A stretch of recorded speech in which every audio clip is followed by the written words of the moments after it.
Alors aujourd'hui, tu vas simplement me dire que c'est bien beau ce que je dis, mais que toi, tu as été dans des cas, dans des combats où c'est que tu n'as pas remporté les victoires que tu attendais. Alors permets-moi de te dire cet après-midi que ce n'est pas terminé. Peut-être que tu as perdu un combat, mais que tu n'as pas perdu la guerre. Il y a des principes spirituels, il y a des clés spirituelles, il y a des lois spirituelles.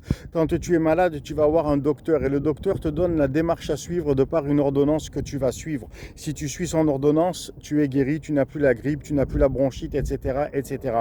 Dans le spirituel, dans le royaume des cieux, c'est la même chose. Je prends l'exemple de Josué. Dieu, à un moment, a dit à Josué, pour s'emparer de Jéricho, il lui a donné une stratégie spirituelle à suivre, une stratégie même physique à suivre. Et qu'est-ce qui s'est passé? Josué a remporté la victoire contre la ville de Jéricho et ses habitants, et tu connais certainement l'histoire.